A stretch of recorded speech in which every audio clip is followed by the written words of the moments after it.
Hi students! Now we have one more interesting interview with our wonderful teachers, Peter, Catherine. So guys, hi, please introduce yourself. Hi, my name is Peter. Where are you from? I'm from South Africa and I live in Malaysia now. Okay, so Catherine. Hi, I'm Catherine. I'm also South African and I've been living in Malaysia for the last 4 years. Okay, along. Guys, I have some questions for you. First of all, what inspired you to become a teacher and how do you bring that passion of teaching at camp?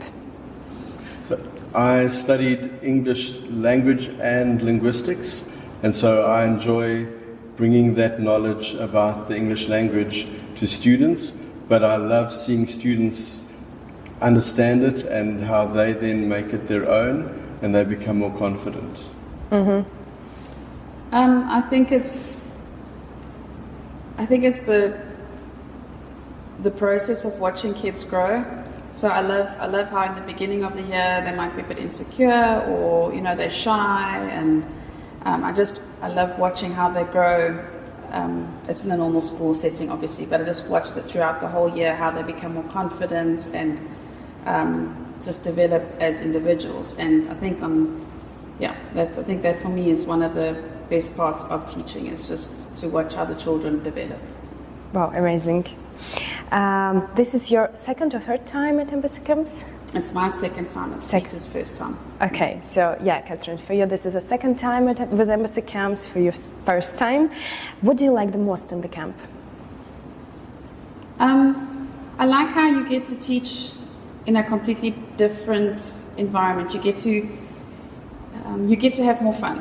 So in a normal school environment, you kind of have to be more structured, and although there's structure here, you have a lot more freedom to bring a lot more fun into the classroom. And the children on camp, so they need to have fun.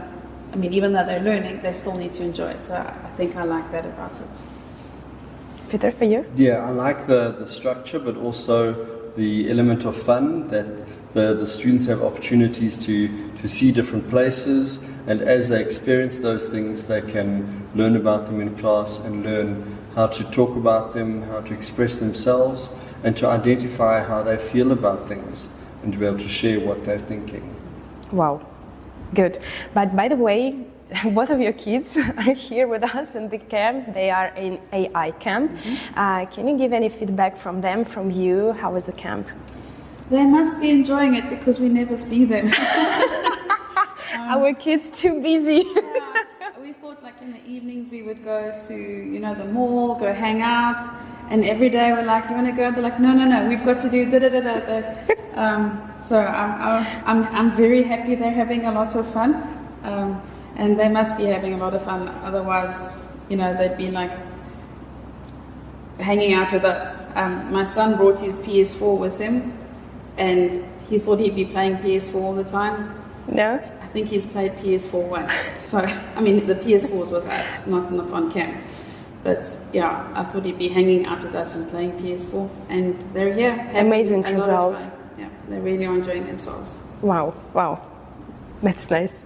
But by the way, about the kids, in your class you have kids of different ages, different nationalities, different personalities, obviously. How do you manage to organize the team in the class? So the most important thing is for them to bring their knowledge from their language and what they experience and bring it into the class to work with something common that they're all familiar with. So I use the context where we are in Malaysia.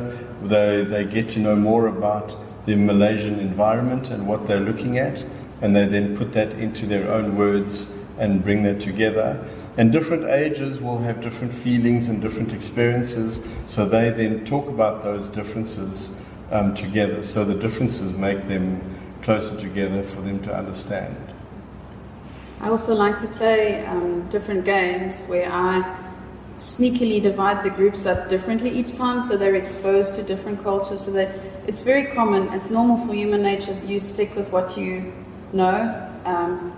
So to help the children interact a little bit, I kind of swap them around. when they're doing their work, they can sit where they feel comfortable because they need to be comfortable in class. But when we play games, swap them around so they can get to know each other better as well. And also encourage us speaking more English because they're not with their own mother tongue speaking people all the time. Yeah, correct. They have so many English everywhere. So, okay, also about the kids. Remind your kids during the first days in the class and now. So, what's the difference? Compare the difference. I would say the confidence has changed. That at first, also because they were traveling, they might have felt a little bit tired and not aware, not confident about what they wanted to say. Whereas now they understand the routine, they know what the patterns are, so they are used to what they do during the day, and they look forward to the different lessons because we tell them ahead of time what they're going to be doing. I think the same thing, just as they become more confident, they become more interactive and just becomes a more fun learning environment. And not shy. Yeah. Good. Okay. Do you use any game-based methods during the classes? Yes. I like to start off every class with a game kind of linked to the theme that we will be focusing on, just as a, what's the word? Icebreaker. Icebreaker, there we go. What is it? An icebreaker. So, icebreaker. yeah. So it's a fun way to introduce what we're going to be doing in the lesson. It also gets them a little bit more energetic because they're out of their seats. And but even during class, we will, we include lots of games. And even sometimes they don't think they're playing a game that they're learning, but there's always a sneaky learning. Even a game like Dobble, they all know the game Dobble, but they always play it in their own language. Oh. And now they have to learn the words in English and they have to say it very quickly because it's a very fast game. And I've been surprised at how quickly they are learning and just still playing the game fast, but in English. So, wow. Yeah, and having fun at the same time. I like to use some online portals like Kahoot, which is very familiar to them, and BlueKit as well, which is an interactive way for them to look at the knowledge that they have, but they're playing a game at the same time. So, like Catherine said, they don't think that they're doing hard work because it's fun, but they're learning and they're proving what they've learned by getting the answers correct and scoring points. So using points and scores helps them to see the progress and to think about what they're doing next, which helps a lot. Wow. Okay, can you give any advice to parents how to inspire kids to learn English? So maybe how you inspired your kids to learn not English, any other language? So reading is very important, and if they're reading the target language, it helps them to engage and find a love for the words that they're looking at. And the stories they read make them more interested in that. So whether it's English or other languages, it could be Spanish or Russian, if they're learning that language by looking at the words in a story that they're interested in. I think it's important to encourage kids to learn a second language, whether it's English or any other language, because it broadens your horizons. It opens you up to other opportunities. I obviously am a native English speaker,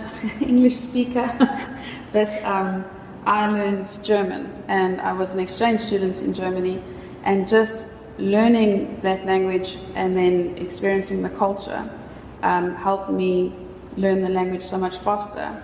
But since then, I've made so many friends that are German, and it's friendships that I wouldn't have made necessarily because there would have been a language barrier between us.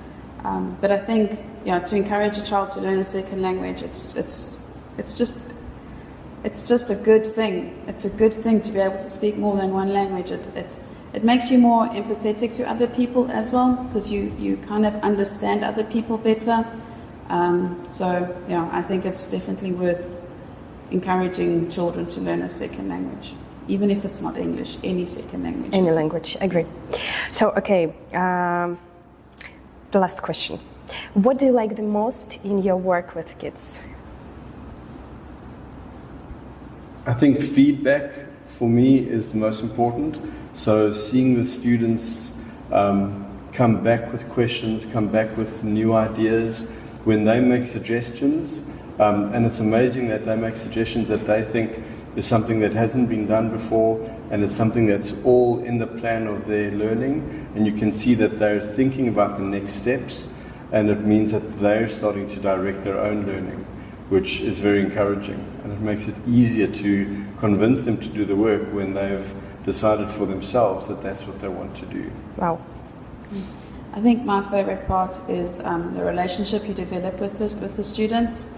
And yeah, like I said earlier, just watching them develop and grow and mature and get all confidence out.